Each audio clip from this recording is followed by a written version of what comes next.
اعوذ باللہ من الشیطان الرجیم بسم اللہ الرحمن الرحیم الحمد للہ الذی نور قلوب العارفین بنور معرفتہ واثبت فؤاد انبیائہ واولیائہ بقصص الانبیاء والمرسلین وأكمل إيمان المسلمين والمؤمنين بولاية علي أمير المؤمنين عليه السلام.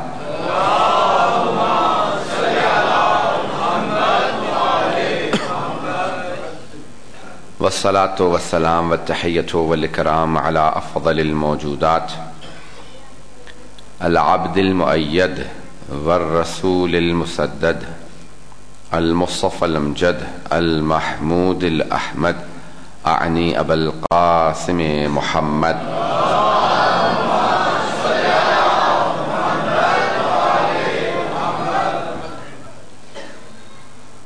وعلى روحه ونفسه وسهره ووسيه سيد الأتقياء والأصفياء مولى الموالي إمام المتقين علي بن أبي طالب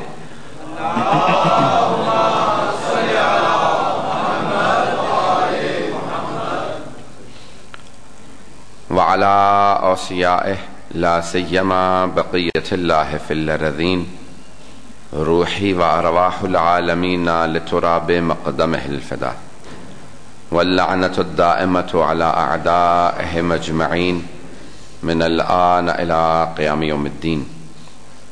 أما بعد فقد قال جعفر الصادق عليه الصلاة والسلام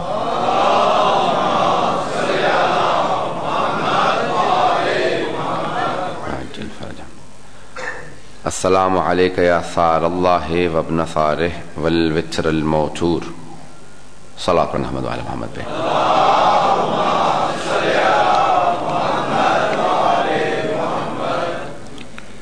سورہ فاتح کی درخواست کی گئی ہے مرحوم سید اعجاز حسین، مرحومہ جعفری بیگم، مرحوم نواب حسن، مرحومہ کنیز فاطمہ، اس خاندان کے دیگر مرحومین، حاضرین کے تمام مرحومین کے لیے اور تمام شہداء ملت جعفری کے لیے. الفاتحہ. بسم اللہ الرحمن الرحیم الرحمن الرحیم مالک یوم الدین ایاک نعبد وایاک نستعین اهدنا الصراط المستقیم صراط الذین انعمت علیہم غیر المغضوب علیہم ولا الضالین.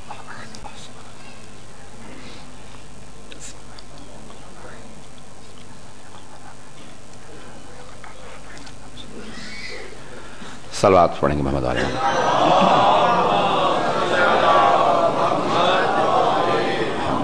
وعجل فرجهم. زیارات ایک نہایت اہم سرمایہ ہیں مکتب اہل بیت کا، اور کل جو میں عرض کر رہا تھا اس کو تھوڑی سی اور تشریح پیش کروں گا، تفصیل دوں گا. ایک بات کو عرض کرتا چلوں کہ جب یہ میں نے آپ کی خدمت میں پیش کیا، یہ عرض کیا کہ ائمہ علیہم السلام نے لوگوں کے مقام کو ذہن میں رکھتے ہوئے کلام کیا ہے، یعنی اپنے علمی لحاظ سے کم نہیں ہوئے ہیں، ان کی علمی حیثیت اور عظمت اسی طرح سے باقی ہے. یعنی آج تک ہم ائمہ کے کلام سے ان کی عظمت کو سمجھتے ہیں، لیکن جتنا ہم سمجھے ہیں ہم یہ سمجھے ہیں کہ ہم انہیں نہیں سمجھے ہیں، اور ان کی عظمت، ان کا علم اس سے بہت بالاتر ہے کہ ہم سمجھ سکیں. یہاں تک کہ ہمارے ہاں احادیث میں ہے کہ مرنے کے بعد بھی انسان کا تکامل جاری رہے گا، اور توحید کبھی بھی سمجھ میں نہیں آ سکتی، کیونکہ اگر خدا سمجھ میں آ جائے تو ذہن میں محدود ہے، جو ذہن میں محدود ہے وہ خدا نہیں، کیونکہ خدا لامحدود ہے. تو مرنے کے بعد بھی جنت کے اندر ایک تکامل ہے، علمی تکامل ہے. کبھی بھی انسان اللہ کو پوری طرح سے اس کے وجود کو احاطہ نہیں کر سکتا، لیکن وہاں پڑھانے والے خود پیغمبر ہوں گے، ائمہ معصومین ہوں گے، ان سے ہم کسب فیض کریں گے تو یہ سلسلہ جاری رہے گا. ائمہ نے جو یہاں پہنچایا ہے وہ کچھ بھی نہیں ہے، اس لیے ہم جو ان کی عظمت سمجھتے ہیں ان کے فرامین ہی سے سمجھتے ہیں، لیکن جو ہم سمجھتے ہیں وہ کچھ بھی نہیں ہے، جو ان کا اصلی مقام ہے وہ اس سے بہت بالاتر ہے. بس یہ میں کل جو بنیادی طور پہ میں نے جملہ پیش کیا تھا اس کی تھوڑی سی تشریح چاہتا تھا کہ پیش کر دوں تاکہ ذہن میں کوئی شبہ نہ آئے. عزیزان گرامی، جملے ہیں چھٹے امام علیہ السلام کے کہ آپ نے زیارت وارثہ کس طرح سے پڑھی ہے اور کس طرح سے تعارف کروایا؟ معصوم کا تعارف معصوم ہی کروا سکتا ہے، کیونکہ وہ اسی منصب پہ ہے، اسی مقام پہ ہے، علم لدنی کے مالک ہیں، کیونکہ ان کے اندر بہت سی چیزیں مشترک ہیں، کامن ہیں، بہت سی چیزیں ایسی ہیں جن کی وجہ سے ہم انہی کے ذریعے انہیں پہچان سکتے ہیں اور وہی ایک دوسرے کا صحیح تعارف کروا سکتے ہیں۔ میں نے جس جملے کا انتخاب کیا ہے زیارت وارثہ سے وہ یہ جملہ ہے کہ السلام علیک یا ثار اللہ وابنا ثارہ والوتر الموتور، سلام ہو اے حسین آپ پر کہ آپ ثار اللہ ہیں، یعنی جس کے خون کے بدلے کا طلبگار خود خدا ہے،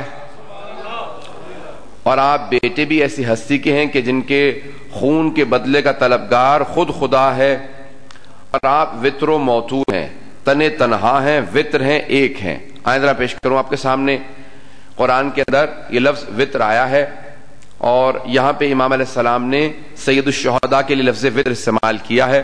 وتر عربی میں ایک کو کہتے ہیں، جسے بعض اوقات اگر اردو میں ترجمہ کریں تو منفرد یا انگلش میں کہیں یونیک، یعنی جس کی کوئی مثال نہ ہو، جو خود بے مثال ہو، اس جیسا کوئی اور نہ ہو، اللہ نے اسے ایسا بنایا ہو کہ وہ ہر طرف سے منفرد نظر آتا ہو۔ عزیزان گرامی، اگر پھول کو اٹھائیں گے تو پھول کا کوئی سامنا، کوئی داہنا، کوئی بایاں حصہ، کوئی پیچھے کا حصہ نہیں ہوتا، جس طرف سے پھول کو گھما کے دیکھیں گے، پتہ نہیں پہنچ رہے ہیں، بہت سے پہنچ گئے ہیں، لیکن یہ میرا سامنا پہ دایاں حصہ ہے، بایاں ہے، پشت ہے، لیکن پھول کو جس طرف سے گھما کے دیکھیں گے پھول ہوگا۔ سید الشہداء کو جس زاویے سے دیکھیں گے وہ وتر و موتور ہے، وہ ہر زاویے سے، ہر پہلو سے وتر و موتور ہیں۔ بس اسی بات کو پہنچانا چاہتا ہوں کہ وتر و موتور کیا ہے، تو اللہ سبحانہ و تعالیٰ نے ان کو وتر و موتور۔ اب آئیں قرآن کے اندر امام جعفر الصادق علیہ السلام فرماتے ہیں،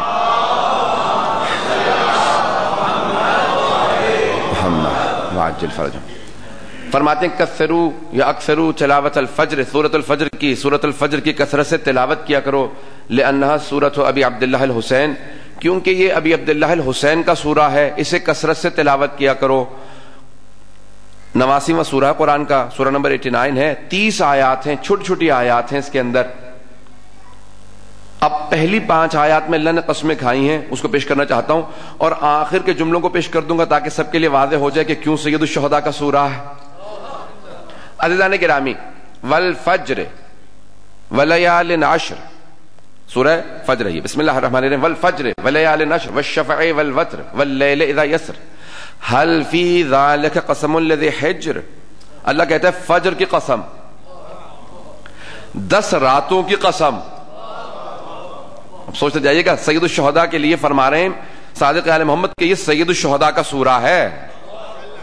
چھٹے امام فرما رہے ہیں، فرماتے ہیں یہ سید الشہداء کا سورہ ہے۔ کیا الفاظ ہیں؟ کہ والفجر، فجر کی قسم۔ اب یہ کون سی فجر ہے میں نہیں جانتا، لیکن اللہ نے کہا فجر کی قسم، واللیال عشر، اور 10 راتوں کی قسم۔ اب یہ 10 راتیں کون سی ہیں؟ سب شیعہ سنی مفسرین کی اگر اقوال کو جمع کریں تو 3 اقوال ہیں کہ ماہ رمضان کی آخری 10 راتیں جن میں ایک شب قدر ہے، یا ذی الحج کی پہلی 10 راتیں ہیں جو جناب موسیٰ کی میقات تھے، یا محرم کی پہلی 10 راتیں ہیں۔ اس کے علاوہ کوئی اور قول نہیں ہے، بس یہ 3 اقوال ہیں۔ عزیزان گرامی، میں اپنے پاس سے کچھ پیش نہیں کروں گا، سارے اقوال پیش کر رہا ہوں، فیصلہ آپ پہ چھوڑ رہا ہوں۔ تو اب یہاں پہ خداوند متعال کہتا ہے والفجر، فجر کی قسم، ولیال عشر، 10 راتوں کی قسم، والشفع والوتر، 2 کی قسم اور 1 کی قسم، واللیل اذا یسر، اور رات کی قسم جب وہ ڈھل رہی ہو۔ پھر اللہ فوراً کہتا ہے هل فی ذلک قسم الذی حجر، کیا ان قسموں میں عقل والوں کے لیے کوئی قابل توجہ، کوئی قابل غور قسم نہیں ہے؟ اللہ کہتا ہے میں قسمیں کھا کے بتا رہا ہوں۔ اب ذرا توجہ کیجئے گا، کتنی بڑی بڑی قسمیں ہیں اللہ نے قسمیں کھائی ہیں۔ بہت سے علماء کہتے ہیں والفجر، فجر اسلام ہے جب اسلام کی طلوع ہو رہی تھی۔ بہت سے کہتے ہیں کہ یہ فجر ظہور امام زمان ہے۔ بہت سو نے اور سے اقوال لکھے اور مجھے اس کی تفصیل میں نہیں جانا۔ ولیال عشر میں نے پیش کر دیا، والشفع والوتر، 2 کی قسم اور 1 کی قسم. شفع تہجد کے بعد 8 رکعت کے بعد 2 رکعت نماز شفع ہے، اس کی قسم بہت سے لوگوں نے لکھا. والوتر اور 1 اس کے بعد آخر میں نماز وتر ہے. عزیزان گرامی آئیں ذرا، جس امام نے کہا ہے یہ حسین ابن علی کا سورہ ہے، انہی سے پوچھا جائے مولا ان کی تفسیر کیا ہے. تو اب تفسیر صافی میں فیض کاشانی نے لکھا ہے، چھٹے امام سے روایت کی ہے، فرماتے ہیں کہ امام صادق علیہ السلام نے فرمایا ہے کہ والفجر سے مراد 12ویں امام ہے. فجر یعنی خود امام زمانہ، توجہ ہے. والفجر کہا کہ یہاں پہ قسم جو کھائی ہے اللہ نے وہ 12ویں امام کی کھائی ہے. ولیال عشر اور 10 راتوں کی قسم. چھٹے امام فرماتے ہیں کہ یہ جو 10 راتوں کی قسم کھائی ہے یہ حسن مجتبی سے حسن عسکری تک 10 امام ہیں.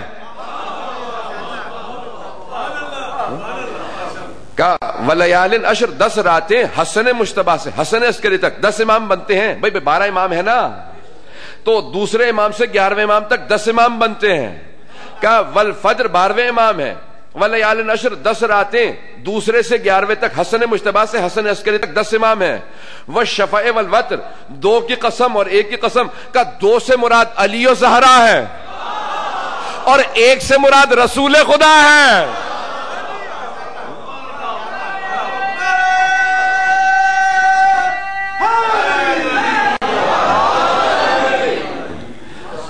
مل کے ایک زبان ہو کے نعرہ لگائیے عزیزان گرامی.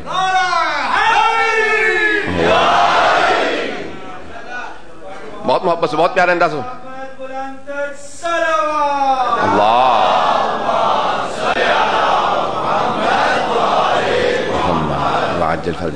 امام فرماتے ہیں کہا یہاں اللہ نے 14 قسمیں کھائی ہیں.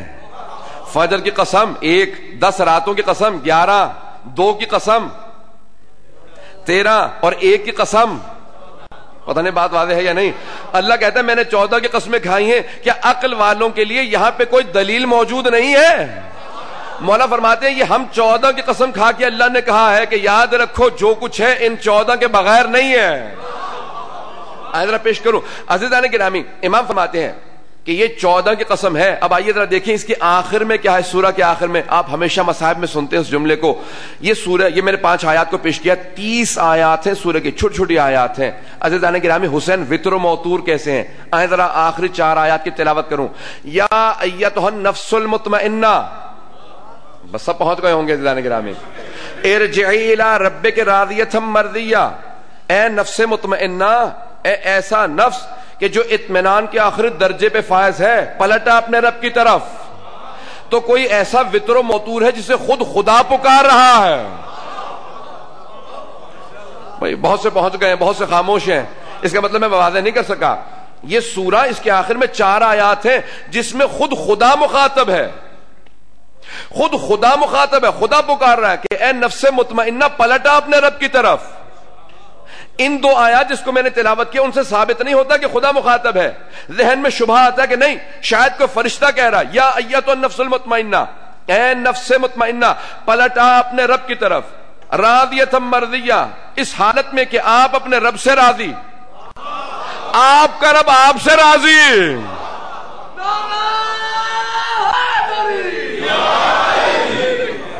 راضیۃ مرضیہ. فادخلی فی عبادی، اس آیت سے پتہ چلتا ہے کہ یہ فرشتہ نہیں کہہ رہا، خود خدا کہہ رہا ہے. فادخلی فی عبادی، میرے عباد میں شامل ہو جا. اب کوئی فرشتہ نہیں کہہ سکتا کہ میرے بندوں میں شامل ہو جا. فادخلی فی عبادی، رسول خدا کے لیے کہتے ہیں واشهد ان محمدن عبدہ ورسولہ، عبد کی جمع ہے عباد.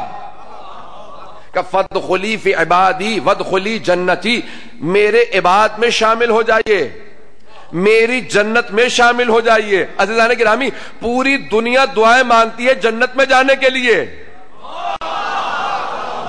پہنچ رہے ہیں عزیزان گرامی. ہر انسان پوری دنیا دعائیں مانگتی ہے میں جنت میں چلا جاؤں. اللہ سبحانہ و تعالی کسی کو مخاطب کر کے کہے کہ آپ جنت کے نہیں، جنت آپ کی مشتاق ہے، آ جائیں.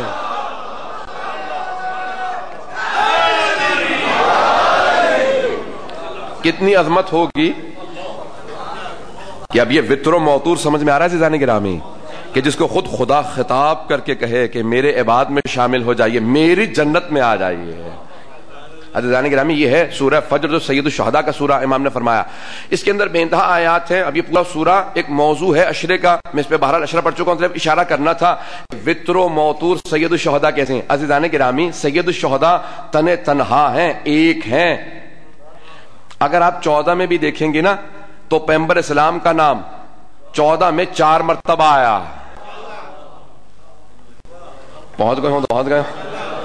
پیغمبر اسلام کے بعد 5ویں امام کا نام ہے, میں کہا 12ویں کا نام ہے, ایسا ہے یا نہیں ہے؟ اور علی بھی 4 مرتبہ آیا نام. پہلے امام علی ہیں, چوتھے ہیں, 8ویں ہیں, 10ویں ہیں, اور حسن بھی 2 مرتبہ نام آیا. عزیزان گرامی حسین ایک نام ہے جو پنجتن میں بھی 1 مرتبہ ہے, 14 میں بھی 1 مرتبہ.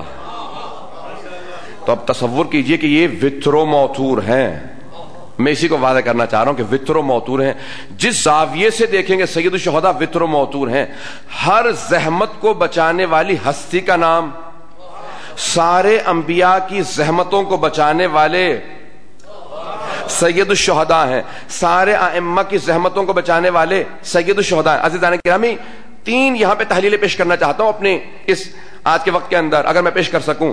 پہلی تحلیل کہ جناب سید الشہداء سے جب یزید ملعون نے بیعت کا مطالبہ کیا تو اس نے ولید کو, مروان کو خط لکھا, کہا کہ بیعت طلب کر لو. سب کے ذہنوں میں واقعہ آ گیا ہوگا جب انہوں نے شب میں جناب سید الشہداء کو بلایا. جب بلایا تو بہرحال جوانان بنی ہاشم ساتھ گئے جناب زینب کبریٰ کے کہنے پہ. 18 جوانان بنی ہاشم گئے. میں مصاحب کی طرف نہیں صرف اشارہ کرنا چاہتا ہوں ایک جملے کی طرف. سید الشہداء بلانے پہ گئے اور اس نے کہا کہ حسین آپ بیعت کر لیجئے یزید کی. مولا نے کہا اگر یہ کوئی قابل فخر بات ہے, اگر کوئی اچھی چیز ہے تو تالے لگا کے تنہائی میں بیعت کیوں مانگ رہا ہے. بہت بڑا جملہ سید الشہداء کا کہ اگر یہ کوئی اچھی چیز ہے تو تالے لگا کے دروازے بند کر کے تنہائی میں بیعت کا مطالبہ کیوں کر رہا. میں تجھے دعوت دیتا ہوں, اگر جرت ہے تو میرے نانا کی مسجد موجود ہے, اگر ہے ہمت تو کل میرے نانا کی مسجد میں جا, سارے مجمع کے سامنے کھڑا ہو کے مجھ سے بیعت کا مطالبہ کر.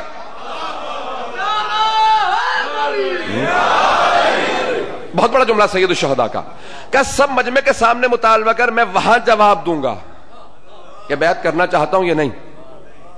پتہ نہیں واضح کر سکا ہوں یا نہیں. مولانا نے کہا اگر اچھی چیز ہے تو تجھ میں اتنی جرت کیوں نہیں کہ سب کے سامنے بیعت مانگے.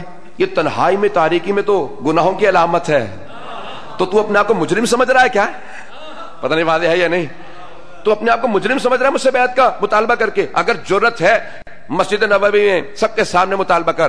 اب اگلا دن نکلا, سید الشہداء کی آواز بلند ہونا تھی, سب کے ذہنوں میں واقعہ ہے جو مصائب کا. میں آگے چل رہا ہوں. اگلے دن صبح نمودار ہوتی ہے, دوبارہ ولید راستے میں ملا, کہا حسین کیا سوچا آپ نے؟ مولا نے کہا بازار میں تنہائی میں کیوں پوچھ رہا ہے؟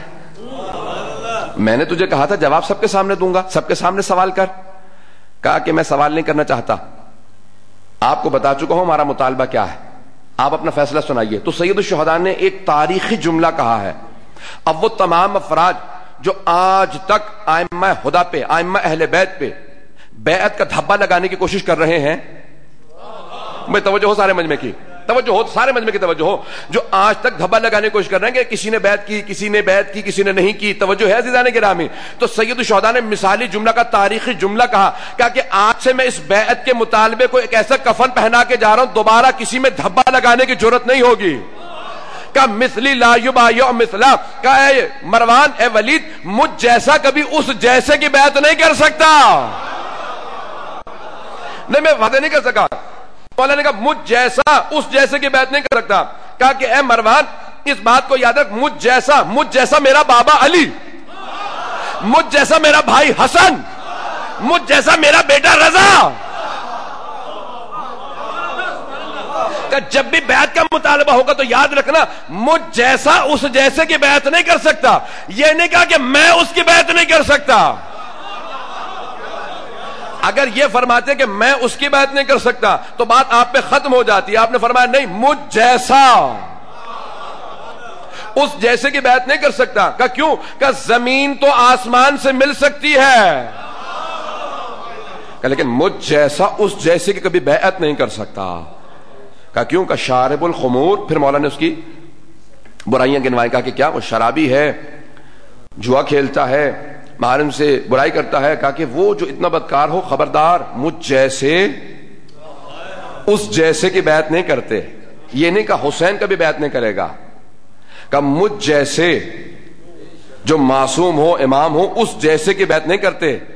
عزیزان گرامی, یہ جو ہاتھ تھا نا سید الشہداء کا, وہ جانتے تھے یہ ہاتھ میرا ہاتھ نہیں ہے. یہ ہاتھ وہ جانتے تھے کہ ان کے بابا علی مرتضیٰ کا ہاتھ ہے. وہ جانتے تھے یہ ہاتھ ان کے نانا رسول خدا کا ہاتھ ہے.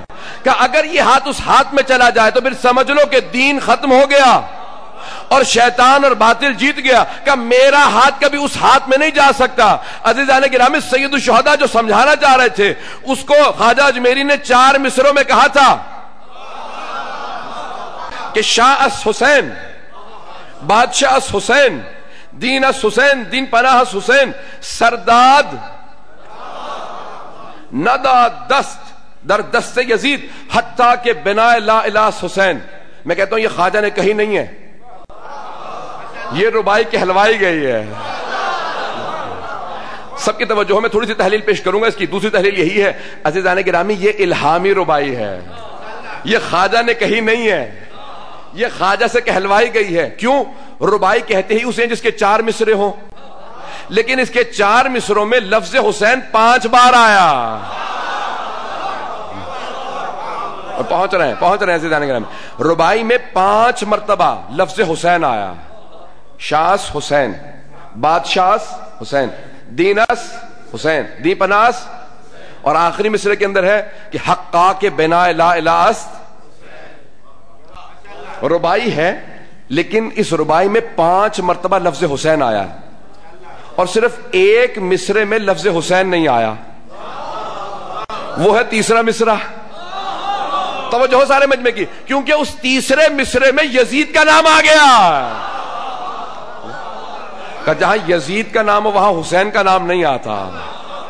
اور فرمایا زیدان گرامی آپ نے, تو اب خواجہ نے اس روائی کے اندر کہا کہ کیا کیا؟ کہ شاس حسین. تحلیل آپ نے سن رکھی ہوگی, مجھے اشارہ کرنا. شاس حسین, حسین بادشاہ ہے, اردو میں ترجمہ بادشاہ حسین. شاہ فارسی میں اس بادشاہ کو کہتے ہیں جس کی حکومت محدود ہو, اور بادشاہ اس بادشاہ کو کہتے ہیں جس کی حکومت لا محدود ہو. تو اب خواجہ نے کیا کہا کہ شاہ حسین. کہا نہیں نہیں نہیں, بادشاہ حسین. پھر کہا دین حسین, حسین دین ہے. کہا نہیں نہیں نہیں, دی پناہ حسین. حسین دین نہیں ہے بلکہ دین کو پناہ لینے والے کا نام بھی حسین ہے.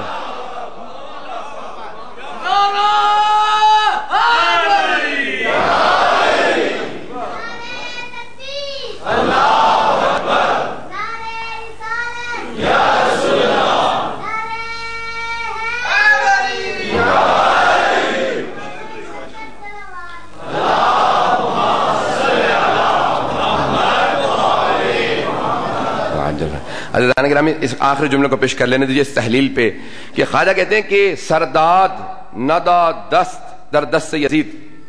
کہا کہ حسین ابن علی نے اپنا سر دے دیا لیکن اپنا ہاتھ یزید کے ہاتھ میں نہیں دیا. کا سر دے دیا عزیزان گرامی, اس لیے بہت سے لوگوں نے کہا کہ حسین اتنا سخی ہے کہ اس نے اپنے قاتل کی بات کو بھی رد نہیں کیا. اس نے کہا تھا یا سر دے دے یا بیعت کے لیے ہاتھ, تو مولا نے کہا پھر سر لے جا, ہاتھ نہیں دوں گا. آئیے عزیزان گرامی میں پیش کروں کیوں جناب سید الشہداء نے اپنا ہاتھ نہیں دیا. عزیزان گرامی وہ جانتے تھے یہ ہاتھ ان کا ہاتھ نہیں ہے, رسول خدا کا ہاتھ ہے, علی مرتضیٰ کا ہاتھ ہے. جب جناب ختمی, ایک تحلیل کو پیش کر رہا ہوں, جب جناب ختمی مرتبت نے میدان غدیر خم کے اندر من کنت مولا فہذا علی مولا کا اعلان کیا تھا نا, تو کہا تھا کہ سب کے سب تب تک نہیں جا سکتے جب تک کہ علی کی بیعت نہ کر لیں. تب تک نہیں جا سکتے جب تک کہ سب کے سب بیعت نہ کر لیں. یہاں تک کہ مستورات پہ لازم ہے کہ بیعت کریں. کہ یا رسول خدا مستورات کیسے بیعت کریں گی؟ کہ میرے گھر سے بیعت شروع ہوگی. کہ ایک زمین پہ ظرف رکھو, ادھر سے امیر المومنین علی بن ابی طالب بیٹھیں گے, اپنی انگلیاں پانی میں رکھیں گے, وہاں سے مستورات آئیں گی. کہ یا رسول خدا یہ بیعت کیا ہے؟ کہ مبایعہ دو طرفہ چیز ہے.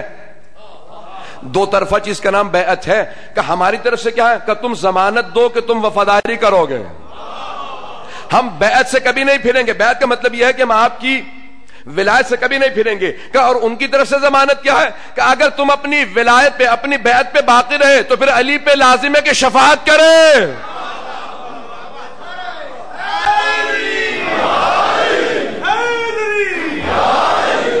ذرا میں تحلیل کو پیش کرنا چاہتا ہوں تاکہ سید الشہداء کی اس بیعت کے متعلق واضح کر سکوں بات کو. عزیزان گرامی، بیعت شروع ہوئی، ایک خیمہ نصب کیا گیا، امیر المومنین کھڑے ہو گئے. آپ کا ہاتھ، آپ کی ہتھیلی آسمان کی طرف نہیں تھی، زمین کی طرف تھی. کچھ لوگوں نے اعتراض کیا کہ یا رسول اللہ، علی بن ابی طالب کی ہتھیلی بیعت کے دوران آسمان کی طرف نہیں ہے، زمین کی طرف ہے. کہ جب میں نے علی کی ولایت کا اعلان کر دیا تو پھر مجھ پہ اعتراض نہ کرو، علی سے سوال کا جواب مانگو. اب سب کے سب آئے کہ یا علی کیا بات ہے، آپ کے ہاتھ کی ہتھیلی آسمان کی طرف کیوں نہیں ہے، زمین کی طرف کیوں ہے، اس طرح سے بیعت کیوں مانگ رہے ہیں؟ کہ دیکھو کیونکہ میں بیعت مانگ نہیں رہا، میں بیعت لے رہا ہوں. بیعت مانگنے والے اور ہیں لینے والے.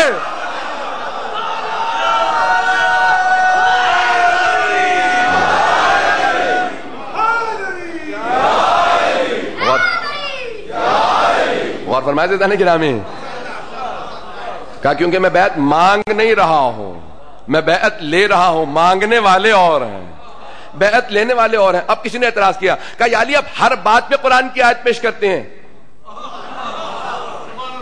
اس موضوع پہ کوئی آیت نازل ہوئی ہے کہ ابھی تم نے حبیب خدا ختم رسول کو نہیں سنا کہ علی کا خون میرا خون ہے، علی کا گوشت میرا گوشت ہے، علی کی پوست میری پوست ہے، علی کی ہڈیاں میری ہڈیاں. توجہ کیجئے گا، علی کا ہاتھ میرا ہاتھ ہے. کہ قرآن کے اندر آیت ہے کہ ان الذین یبایعونک یبایعون اللہ ید اللہ فوق ایدیہم. کہ اے میرے حبیب کہہ دیجئے کہ جو آپ کی بیعت کرتا ہے وہ آپ کی بیعت نہیں کرتا، اللہ کی بیعت کرتا ہے. اللہ کا ہاتھ ہر ہاتھ کے اوپر ہے، نیچے نہیں. اللہ کا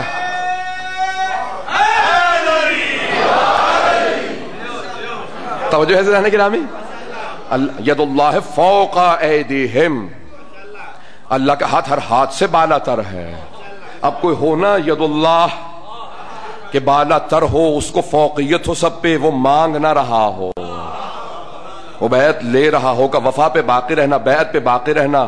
میں بھی حق شفاعت رکھتا ہوں، میں شفاعت ضرور کروں گا. مولا نے یہ فرمایا. اب عزیزان گرامی، سید الشہداء اسی ہاتھ کے وارث تھے. وہ ہاتھ جناب سید الشہداء کا نہیں تھا، وہ رسول خدا کا تھا، وہ علی مرتضیٰ کا تھا، وہ حسن مجتبیٰ کا تھا، سب کے وارث سے. تو فرمایا کہ یہ ہاتھ میرا ہاتھ نہیں ہے کہ تیرے ہاتھ میں دے دوں، یہ ہم سب کا ہاتھ ہے. یہ دین ہے، یہ قرآن ہے، یہ معصوم ہے کہ اگر چلا جائے کسی باطل کے ہاتھوں میں، اس کا مطلب ہے معاذ اللہ دین ختم ہو گیا، دین جھک گیا. اور قدرت کو ضد ہے کہ حق جھکنے نہ پائے، سچائی مٹنے نہ پائے، حسینیت ختم ہونے نہ پائے. تو کہا عزیزان گرامی اب یہ کہاں حسین وطر و موتور ہیں. سننا پسند کریں گے عزیزان گرامی؟ آگے میں پیش کرنا چاہتا ہوں، میں نے کہا تھا 3 تحلیلیں پیش کروں گا، 2 تحلیلیں پیش کر چکا ہوں، تیسری تحلیل کو پیش کرنا چاہتا ہوں کہ حسین کیسے وطر و موتور ہے. اس سورہ کے علاوہ میں نے مطالعے کو پیش کیا. عزیزان گرامی، جناب ختم مرتبت نے فرمایا تھا کہ الحسین منی وانا من الحسین، حسین مجھ سے ہیں اور میں حسین سے ہوں. اور شیعہ سنی سب علماء نے لکھا ہے. اچھا دیکھیں، بعض اوقات لوگ لکھ دیتے ہیں، پڑھ بھی دیتے ہیں، سنا بھی دیتے ہیں، سن بھی لیتے ہیں، لیکن غور نہیں کرتے کہ ہم کہہ کیا رہے ہیں. اگر لوگ غور کر لیں تو سارے مسائل ہی حل ہو جائیں. اب جگہ جگہ لکھی ہوئی ہوتی ہے، لوگ پڑھتے ہیں، کہتے ہیں نہیں ہماری کتابوں میں ہے، ہم تو انکار نہیں کرتے. یہ سید الشہداء کے متعلق رسول خدا نے صلی اللہ علیہ وسلم نے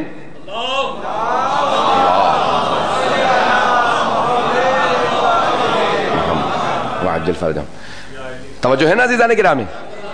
سب کہتے ہیں کہ ہاں رسول خدا نے فرمایا ہے، سب کتابوں میں آیا کہ الحسین منی وانا من الحسین، حسین مجھ سے ہیں اور میں حسین سے ہوں. عزیزان گرامی، پہلا جملہ بہت آسان ہے سمجھنا، دوسرا جملہ سمجھنا بہت ہی مشکل ہے. اور انکار کرنا فرمان پیغمبر کا انکار ہے کہ پیغمبر نے خود فرمایا میرے فرمان کا انکار میرا انکار ہے. تو اب اگر کوئی انکار کرے تو بہت بڑا گنہگار ہے، حتیٰ کہ ایمان کی حدود سے باہر نکل جائے گا، تو اب ماننا بھی واجب ہے اور سمجھنا بھی کوشش کرنا. دیکھیے بہت چیزیں مانتے ہیں شاید سمجھ میں نہ آئے، آئیں ذرا تحلیل پیش کرتا ہوں. عزیزان گرامی، پیغمبر فرمانے کہ حسین مجھ سے ہیں، ہر نواسا نانا سے ہوتا ہی ہے. ہر نواسا نانا سے ہوتا ہے، لیکن پیغمبر فرما رہے لیکن میں حسین سے ہوں. سب کا داد نہ دینا اس کا مطلب ہے کہ مجھے تشریح کرنی پڑے گی، توضیح دینی پڑے گی.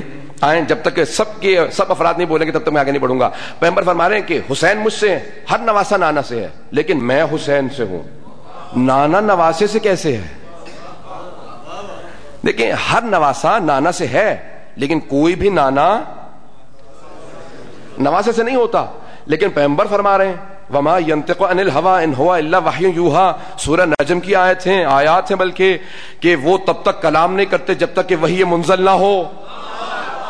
جب وحی نازل ہوتی ہے تب کلام کرتے ہیں، اور سب نے اتفاق کیا ہے، سارے مسلمان متفق ہیں، پیغمبر نے فرمایا ہے، اور وہ تب تک بولتے ہی نہیں جب تک کہ وحی نازل نہ ہو جائے. تو اب اللہ نے کہا تھا نا، اے میرے حبیب اپنی امت پہ واضح کر دیں کہ حسین آپ سے ہے اور آپ حسین سے ہیں. کیوں؟ ہر نانا سے نواسا ہوتا ہے، لیکن کوئی نانا نواسے سے نہیں ہوتا. لیکن پیغمبر نے فرما دیا تھا یاد رکھو میری حقیقت میں نہیں، میری حقیقت میری رسالت ہے، میری حقیقت میری عصمت ہے، میری حقیقت میری نبوت ہے. توجہ کہ اگر میری نبوت بچی ہے تو حسین سے، میری رسالت بچی ہے تو حسین سے، میری عصمت بچی ہے تو حسین سے، میرا قرآن بچا تو حسین سے، میرا پیغام بچا تو حسین سے. کربلا سے پہلے حسین مجھ سے تھا، کربلا کے بعد سے میں حسین سے ہوں.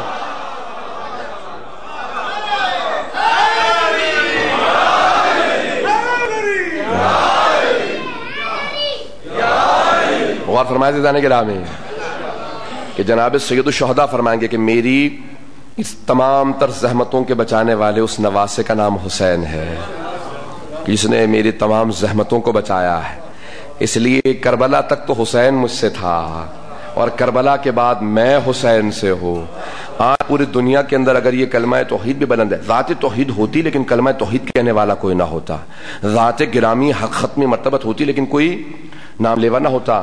اگر کربلا کے اندر اتنی بڑی قربانی پیش نہ کی جاتی کہ جس کے لیے قرآن کی آیات ہیں. آئیں ذرا اس کو اب میں کسی مقام تک پہنچانا چاہتا ہوں. عزیزان گرامی، کون ہے سید الشہداء، کیسے ہیں؟ وتر و موتور.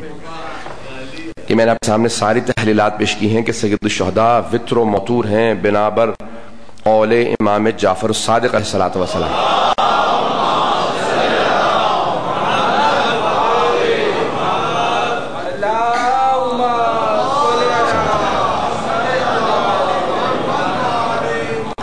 کون ہے عزیزان گرامی سید الشہداء کہ جن پہ ہمارے لاکھوں روح قربان؟ وہ سید الشہداء جو سب کی محبتوں کا مرکز ہیں. اتنا تذکرہ اہل بیت نے کسی بھی ہستی کا مصائب میں نہیں کیا جتنا جناب سید الشہداء کا کیا، کیونکہ سب سے زیادہ زحمتیں انہوں نے اٹھائی ہیں، سب سے زیادہ مصائب سید الشہداء نے دیکھے ہیں. اور یہ سب کچھ سارے انبیاء ائمہ کی زحمتوں کو بچانے کے لیے، کہ یہ دین ختم نہ ہونے پایا. کہ کتنی زحمتیں کی 1,24,000 انبیاء، امیر المؤمنین جناب فاطمہ الزہرا، جناب امام حسن مجتبی علیہ الصلوۃ والسلام، سب زحمتیں کر گئے تاکہ یہ دین سب تک پہنچ جائے. آئندہ میں تحلیل کو پیش کروں. عزیزان گرامی، حقیقت ختمی مرتبت اللہ نے کیا کیا ہے کہ ان کی ذات کی نفی کی ہے اور کہا کہ دیکھو ان کی ذاتی حیثیت کو مت دیکھنا، صرف یہ دیکھنا کہ میری طرف سے ہے. نہیں پہنچا پایا بات کو. وما محمد الا رسول، محمد نہیں ہے بس اللہ کے رسول. آج بہت سے مسلمانوں نے بنا رکھا ہے کہ نہیں پیغمبر اسلام کی 2 حیثیتیں تھیں، کبھی رسالت میں ہوتے تھے، کبھی ذاتی حیثیت میں معاذ اللہ استغفر اللہ ہوتے تھے. کہ ذاتی حیثیت میں گناہ کر سکتے تھے، لیکن جب رسول ہوتے تھے تو معاذ اللہ گناہ نہیں کر سکتے تھے. تو اللہ نے نفی کر دی، کہا نہیں کوئی ذاتی حیثیت نہیں ہے. آئیں ذرا تحلیل پیش کروں سب کی. میں پورا خون جگر لگا کے اس جملے کو پیش کروں گا جناب ختمی مرتبت کے لیے، اور تحلیل کو ربط دینا چاہتا ہوں جناب سید الشہداء سے. پیغمبر اسلام کی حدیث کو واضح کرنا چاہتا ہوں. عزیزان گرامی، اللہ سبحانہ و تعالیٰ نے قرآن میں کہا وما محمد الا رسول، محمد کچھ نہیں، تمہارے سے کوئی رشتہ نہیں، بس میرے رسول ہیں. ان کا صحابہ سے رشتہ نہیں، بس میرے رسول ہیں.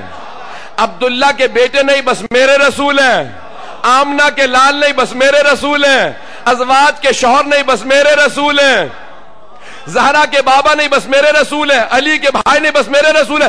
توجہ کیجئے گا، اب اگر رسول خدا کسی بی بی کی تعظیم میں کھڑے ہو تو یہ باپ کھڑا نہیں ہو رہا، یہ رسالت کھڑی ہو رہی ہے۔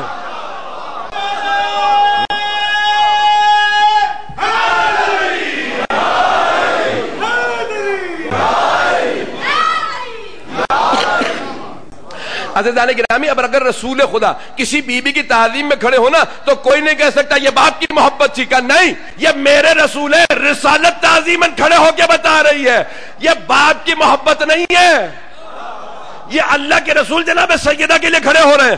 اب اگر کسی کا ہاتھ اپنے ہاتھ سے پکڑ کے اعلان کرے من کنت مولا، تو یہ بھائی اعلان نہیں کر رہا، رسالت اعلان کر رہی ہے۔ اب اگر کسی نواسے کو کاندھے پہ سوار کر کے کہے کہ کتنے اچھے سوار ہیں، تو یہ نانا سوار نہیں کر رہے، رسالت حسین کو۔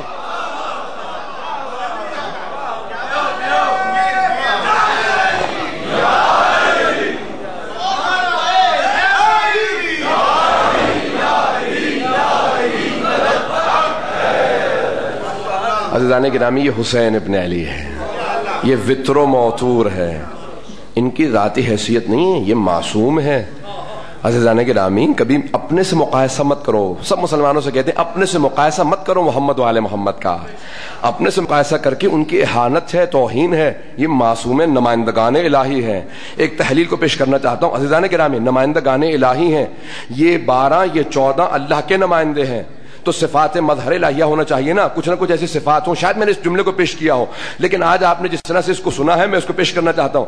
عزیزان گرامی، اللہ کہے گا دیکھو میں محمود ہوں، میں نے محمد کو بھیجا، میں اعلیٰ ہوں، میں نے علی کو بھیجا، میں فاطر السماوات والارض ہوں، میں نے فاطمہ کو بھیجا، میں محسن ہوں، میں نے حسن کو بھیجا ہے، میں قدیم الاحسان ہوں، میں نے حسین کو بھیجا ہے، میں علیم ہوں، میں معبود و مسجود ہوں، میں نے عابد و سجاد کو بھیجا ہے، میں علیم و خبیر ہوں، میں نے باقر العلوم کو بھیجا ہے، میں اصدق القائلین ہوں، میں نے جعفر الصادق کو بھیجا ہے، غیظ و غضب پہ مجھے قابو تھا، میں نے موسیٰ کاظم کو بھیجا ہے، مرضات کا مرکز میری ذات تھی، میں نے علی بن موسیٰ رضا کو بھیجا ہے، تقویٰ میں عطا کرتا تھا، میں نے محمد تقی کو بھیجا ہے، نقاوتیں اور پاکیزگیاں میرے لیے تھی، میں نے علی نقی کو بھیجا ہے، ہیبت میری تھی، میں نے حسن عسکری کو بھیجا ہے، میں غیب مطلق تھا، میں نے مہدی منتظر کو بھیجا۔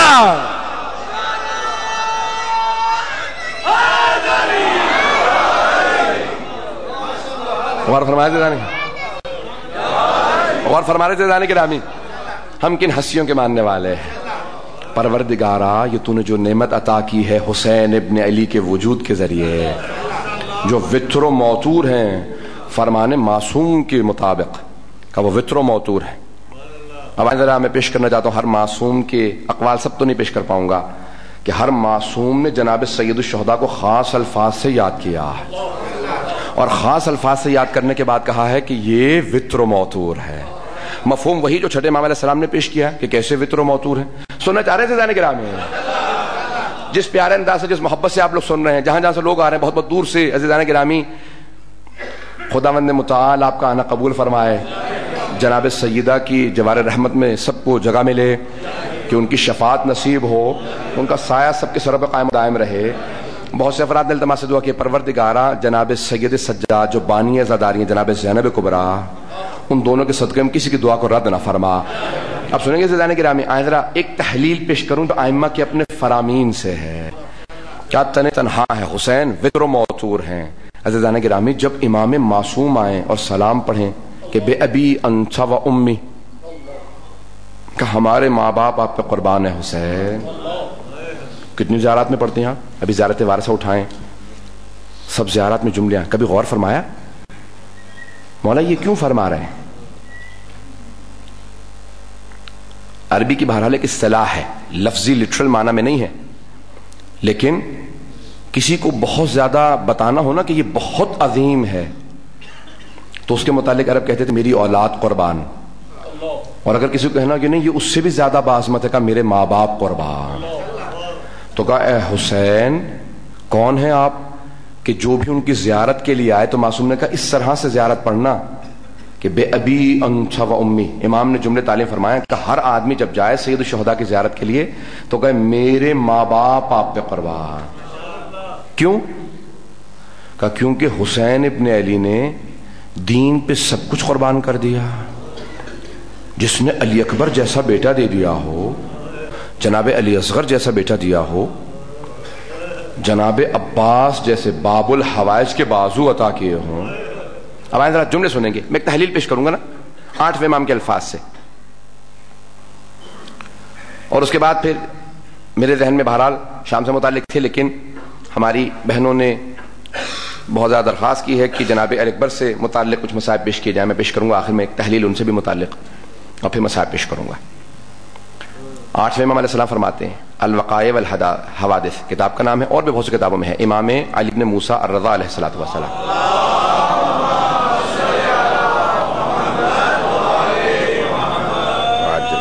کیا فرماتے ہیں؟ ریان ابن شبیب مستند ترین روایات میں سے ہے. ریان ابن شبیب بہت خالص شیعوں میں سے ہیں امام کے، 8ویں امام کے، اور وہ خود سے امام کی بارگاہ میں آتے ہیں اور سوال کرتے ہیں کہ مولا میں نے زندگی میں کبھی آپ کو اتنا غمگین نہیں دیکھا. 8ویں امام علیہ السلام سے کہ مولا اتنا گریہ فرما رہے ہیں کہ آپ کے آنسوؤں سے آپ کی ریش مبارک تر تھی، داڑھی آنسوؤں سے بھری ہوئی تھی. تو امام نے فوراً کہا کہ یبن شبیب، اے شبیب کے بیٹے تمہیں نہیں معلوم آج روزے عاشور ہے؟ یہ بھی بچے پہلی مرتبہ آ رہے ہیں، امام کی تربیت کر رہے ہیں. کہا آج تمہیں نہیں معلوم عاشور کا دن ہے؟ تو ریان ابن شبیب فوراً تڑپ کے رونے لگے. کمال ابھی اہتمام نہیں ہوتا تھا جس طرح سے آج آپ بہت خوش قسمت ہیں، مجالس کا اہتمام ہے. یہ آپ کو معلوم ہی نہیں ہے کہ یہ کن زحمتوں سے مجلس سے پہنچی ہے، یہ فرش عزا کن زحمتوں سے پہنچا ہے. امام کے جملے کو پیش کروں گا. اب یہ جتنے اہتمام کرنے والے ہوتے ہیں نا وہ اپنی قدر کو سمجھیں جو مجلسوں میں آنے والے ہیں. ایک جملے کو اس سے پہلے کہ میں اب یہ کہہ دیا ہے تو میں نوجوانوں کے لیے خاص طور سے جملہ پیش کر رہا ہوں. امام رضا کے جملے سے پہلے بغداد کے ایک محلے کے اندر ایک بیوہ خاتون تھی. چھوٹے چھوٹے بچوں سے کہا کہ بچوں آؤ میرے ساتھ باہر چلیں. کہا اماں آپ تو کہتی ہیں کہ پورا شوب دور ہے، رات کو باہر نہ نکلو، اتنی تاریک رات میں باہر لے جا رہی ہیں؟ کہا ہاں بچوں بہت ضروری کام ہے. کہا اماں کہاں جا رہے ہیں ہم لوگ؟ کہا میرے ساتھ چلو. باہر لے گئیں، سب کو بٹھا کر بچوں بیٹھ جاؤ. کہا اماں کیا بات ہے؟ کہا بچوں محرم شروع ہو گیا، ہم حسین ابن علی علیہ السلام کے ماننے والے ہیں. مسائل پڑھنا شروع کیے، سب بچے رونے لگے. پھر اس خاتون نے کہا، بیوہ خاتون نے، مؤمنہ نے کہا تم میں سے کسی کو یہ مصائب یاد ہو گئے؟ ایک بچے نے کہا اماں مجھے یاد ہو گئے. کہا بیٹا اب تو یہ مصائب سنا دے تاکہ میں رو لوں. اس طرح سے عزاداری ہوتی رہی ہے. آج آپ بہت خوش قسمت ہیں کہ فرش عذاب بچ جاتا ہے. سردی ہو تو اندر بیٹھ جاتے ہیں، گرمی ہو تو پنکھے ہوتے ہیں. عزیزان گرامی لوگوں نے بڑی بڑی زحمتوں سے عزاداری کی ہے، عزاداری پہ بڑی بڑی پابندیاں رہیں، بڑی بڑی زحمتوں سے عزاداری. آئیں پہنچیں تو جب 8ویں امام نے جملہ کہا کہ یبن شبیب ان کنتا باکیاً علی شیئن فبکی للحسین، اے شبیب کے بیٹے اگر کسی بھی بات پہ رونا آ رہا ہو تو میرے جد حسین کو رویا کر، ان کو یاد کر کے رویا کر. روایت طولانی ہے، میں صرف ایک جملے کو پیش کرنا چاہتا ہوں کہ انہیں یاد کر کے رویا کر. اپنی چیزوں پہ مت رو، اپنی پریشانیوں پہ مت رو. کہ اے شبیب کے بیٹے جب بھی رونا آئے نا تو اپنے مصائب کو بھلا کے میرے جد حسین ابن علی علیہ السلام کے مصائب کو سوچ کے رویا کر. تو وہ رونے لگے. اتنے میں مولا نے جملہ کہا کہ انہو قتل کالکبش، کہ ان کو اس طرح سے قتل کیا گیا جیسے ایک بھیڑ کو قتل کیا جائے. سنیں گے اس تحلیل کو اگر سن سکیں. میں مصائب اس کے بعد پیش کروں گا جناب علی اکبر کے. مولا نے جملہ کہا ہے اور علماء نے بڑی بحث کی ہے. کیوں؟ روایت مستند ترین روایات میں سے، اس میں کوئی شبہ ہی نہیں ہے. طولانی روایت ہے، میں پوری روایت نہیں پیش کر رہا. مولا نے فرمایا کہ ان کو اس طرح ذبح کیا گیا جیسے ایک بھیڑ کو ذبح کیا جاتا ہے، ایک گوسفند کو ذبح کیا جاتا ہے. وہ کہتے ہیں مولا نے اس سے کیوں تشبیہ دی ہے؟ علماء نے بہت بحث کی ہے اس پہ کہ 8ویں امام علیہ السلام نے ایک بھیڑ سے کیوں کی، جس طرح سے بھیڑ کو آیا، جب آپ دیکھتے ہیں نا ایک بھیڑ کو ذبح کیا جاتا ہے تو پہلے اسے پانی پلایا جاتا ہے. کیا سید الشہداء کو پانی پلا کے ذبح کیا گیا تھا؟ وہ کہتے ہیں نہیں، پانی نہیں پلایا تھا. کہ دوسرے جب ایک بھیڑ کو ذبح کرنے لگتے ہیں تو اس کے ہاتھوں پیروں کو باندھ دیتے ہیں. کہا سید الشہداء کے ہاتھ باندھ دیے گئے تھے؟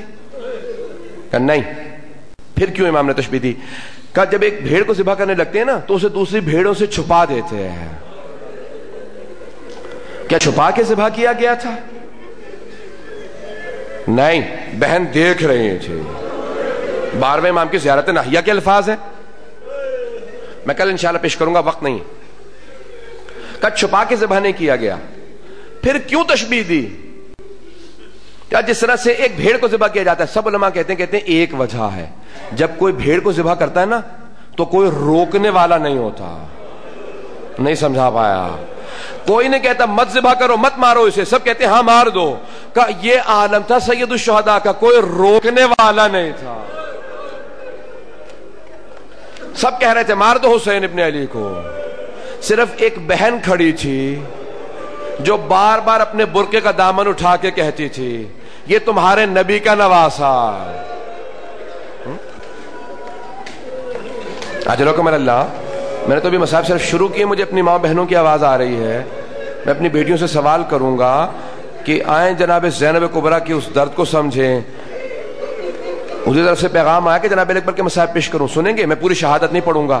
کل بھی مجھے روکا گیا تھا، افراد برداشت نہیں کر پاتے ہیں سخت مصاحب کو. آئیں سنیں ذرا عزیزان گرامی. آج ہم شکل پیغمبر علی اکبر آئے ہیں جناب سید الشہداء کے پاس. کہا بابا اجازت ہے؟ آپ نے دیکھا اپنی زندگیوں میں ہر باپ بیٹے سے کہتا ہے میں تجھ پہ قربان ہو جاؤں. کبھی دیکھا کہ کوئی بیٹا کہے بابا میں آپ پہ قربان ہونا چاہتا ہوں؟ لیکن کیونکہ امام وقت ہیں، جانتے ہیں وجہ کیا ہے. جناب سید الشہداء کی آنکھوں میں آنسو آئے. کا بیٹا واحد شہید کربلا جنہیں 4 لوگوں سے اجازت لینی پڑی.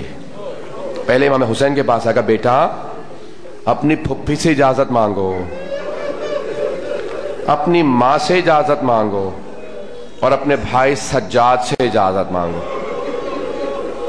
تو پہلے کس کے پاس آئے جناب سید الشہداء کے بعد جناب علی اکبر؟ جناب زینب کبریٰ کے پاس. کیوں؟ کہا کیونکہ یہ زہرا کی بیٹی ہے. کہا پھپھی اماں میرے بابا تنہا رہ گئے، میں بابا پہ قربان ہونے کے لیے جانا چاہتا ہوں، میں جنگ کے لیے جانا چاہتا ہوں، آپ سے اجازت مانگنے آیا ہوں. جناب زینب بہت محبت کرتی تھی جناب علی اکبر سے، تڑپ کے رونے لگیں، آنکھوں میں آنسو آئے. فوراً بلائیں لے دے. ایک جملہ کہا کہ بیٹا اپنی ماں لیلا سے اجازت مانگ لینا. جی ہاں پھپھی اماں، بابا نے بھی کہا میں جاؤں گا ابھی ماں کے پاس، پہلے آپ سے اجازت لینے آیا ہوں. کہا اجازت ہے. صحاب رحمت میں شیخ عباس اسماعیل یزدی نے لکھا ہے، وہ کہتے ہیں کہ جناب لیلا 24 مستند حوالے دیے کہ کس طرح سے اجازت لیا. آئے ذرا جملے سنیے گا، سخت جملے ہیں، مجھے معاف کر دیجئے گا. آئے ہم نے دیکھا کہ اگر بیٹا دیر سے بھی گھر آتا ہے نا تو ماں کتنی مرتبہ دروازے پہ جاتی ہے، نہ جانے کہاں رہ گیا میرا بیٹا. اور اگر جناب علی اکبر جیسا بیٹا ہو، لیلا جیسی ماں ہو، مرنے کی اجازت مانگنے کے لیے آئے. جناب لیلا کے پاس آئے جناب علی اکبر. آنے کے بعد ایک جملہ کہا کہ اماں میں اجازت مانگنے آیا تھا. کہ بیٹا علی اکبر میں تمہارے بغیر جی نہیں سکتی. بیٹا میں تمہیں دیکھتی ہوں تو مجھے زندگی نصیب ہوتی ہے، تمہیں دیکھ دیکھ کے جیتی ہوں. بیٹا میں تمہارے بغیر جی نہیں سکتی. اب جملے کو سنیے گا. جناب علی اکبر نے اجازت نہیں مانگی دوبارہ. کہا اماں میں آپ سے اجازت نہیں مانگوں گا، صرف ایک جملہ کہوں گا. اماں اگر روز قیامت میری دادی زہرا نے آپ سے سوال کر لیا کہ لیلا میرا حسین تو مارا گیا تھا، کیا تجھے اپنا علی اکبر میرے حسین سے زیادہ عزیز تھا؟ علی اکبر کا مقام زیادہ تھا؟ اماں کیا جواب دیجئے گا؟ جناب لیلا سمجھ گئے کہ بیٹا میں سمجھ گئے اب اجازت کی ضرورت نہیں ہے. بیٹا آپ کے بابا کا مقام زیادہ ہے. بس بھائی پوری تحلیل پیش نہیں کروں گا, پورے مسائل پیش نہیں کروں گا, تیزی سے آگے بڑھوں گا. جناب اکبر آئے اس خیمے میں جہاں پہ ایک چٹائی پہ ایک بیمار امام لیٹے ہوئے تھے. اب یہ مصلحت الہی تھی, امامت کو بچانا تھا, اس لیے بیمار تھے. عزیزان گرامی, روضۃ الشہداء میں ملا حبیب اللہ کاشانی کہتے ہیں کہ جب جناب اکبر آئے نا اس خیمے میں تو زمین پہ بیٹھے اور بھائی کے ہاتھ کو چومنا شروع کیا. ہاتھ سے چومتے ہوئے پیشانی تک پہنچے. جب پیشانی کا بوسہ دیا تو آنسو گرنے لگے. جب آنسو بہے نا جناب سید سجاد کے چہرے پہ تو انہیں افاقہ ہوا, آنکھیں کھول کے دیکھا, کہا بھیا علی اکبر ایسے کون سے مصائب آ گئے ہیں کہ اس طرح سے بوسے دے رہے ہو میرے. تو جناب علی اکبر نے کہا کہ بقی ابونا غریبا مظلوما وحیدا عطشانا, کہا بھیا ہمارے بابا بڑے ہی غریب ہو گئے ہیں, بہت مظلوم ہیں, تنے تنہا ہیں, بہت پیاسے ہیں, میں بابا کے دفاع کے لیے جانا چاہتا ہوں. جناب سید سجاد نے کہا بھیا اگر مجھے بھی اجازت ہوتی میں بھی جاتا, بابا پہ قربان ہو جاتا. اب اٹھے جناب علی اکبر. حمید ابن مسلم جو اہل سنت کا راوی ہے وہ کہتا ہے کہ میں نے صرف ایک ایسا شہید کربلا ہے جسے خیموں کے اندر جاتے دیکھا ہے, لیکن جب بھی وہ باہر آنا چاہتے تھے تو میں نے دیکھا وہ پردہ اٹھاتے تھے, لیکن کوئی بی بی پردہ ہاتھ میں پکڑ کے دوبارہ گرا دیتی تھی. کہ اتنی مرتبہ پردہ اٹھا اور گرا کہ میں نے خود دیکھا کہ سید الشہداء آگے بڑھے, خیمے کے اندر داخل ہوئے, جناب علی اکبر کا بازو پکڑا, کہا کہ چھوڑ دو علی اکبر کو, باہر آنے دو. کہا جب باہر لے کے میں نے پوچھا, کہا اے حسین ابن علی آپ بتائیے کیا بات ہے, علی اکبر کیوں باہر نہیں آ پا رہے تھے؟ کہا کبھی ماں لپٹ کے روتی ہے, کبھی پھوپھیاں لپٹ کے روتی ہیں, کبھی بہنیں لپٹ جاتی ہیں, کبھی کوئی کہتا مت جاؤ بھیا علی اکبر جو جاتا ہے واپس نہیں آتا, بھیا علی اکبر جو جاتا ہے وہ واپس نہیں آتا, مت جاؤ. اجرکم اللہ. سنے جملوں کو, اگر دیکھ سکے تو جملے کو, اگر نہیں کوئی دیکھ سکتا, آنکھوں میں آنسو ہے تو ایک مرتبہ آنکھیں بند کر کے ذرا تصور کیجئے گا میدان کربلا کی, خشک ریت پہ ایک جوان اپنے بابا کے سامنے کھڑا ہے. جناب سید الشہداء نے ایک جملہ کہا کہ بیٹا علی اکبر 7 برس کے تھے جب پہلی مرتبہ سر پہ امامہ باندھا, کبھی پھپھی امامہ باندھ دیتی تھی, کبھی ماں تمہارے سر پہ امامہ باندھ دیتی تھی. بیٹا میں بھی ایک حسرت رکھتا تھا کہ کبھی میں علی اکبر کے سر پہ امامہ باندھوں گا, لیکن بیٹا میں کبھی کہتا نہیں تھا ان دونوں سے کہ علی اکبر آج مجھے اپنے سر پہ امامہ باندھنے دو. جناب علی اکبر جوان تھے, بڑے قداور تھے, بہت خوبصورت تھے, دونوں گھٹنے زمین پہ رکھے. جناب سید الشہداء نے سر پہ امامہ باندھنا شروع کیا. امامہ باندھتے جاتے تھے, کہتے جاتے تھے انا للہ وَإِنَّا إِلَيْهِ رَاجِعُونَ.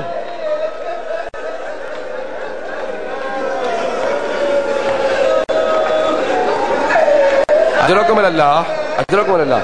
مجھے لگتا ہے آج کوئی بے ہوش ہو جائے گا, میں پورے جملے نہیں پڑھوں گا, لیکن میں کہوں گا ذرا ایک جملے کو ذرا اگر خاموشی سے سن لیں, میری بہنیں, میری ماں ہیں, میری بیٹیاں, ایک جملے کو اگر سن لے کر میں طرف دیکھ سکیں. ایک جملہ پیش کروں. جناب علی اکبر کا جب سر نیزے پہ بلند تھا نا اور شام میں حلب سے گزر رہا تھا تو ایک بوڑھی عیسائی خاتون جناب علی اکبر کے سر کو دیکھے چلی جا رہی تھی. اب کون سمجھائے جناب لیلا کو کہ نظر نہیں لگے گی علی اکبر کو. اب علی اکبر کو نظر نہیں لگ سکتی, لیکن ماں کا دل تھا, تڑپ کے سوال کیا کیا بات ہے, کیوں دیکھے جا رہی ہو میرے بیٹے کو؟ کہا بی بی میں تو اپنے خدا سے دعا مانگ رہی تھی کہ اس جوان کے مرنے سے پہلے اس کی ماں مر گئی ہو.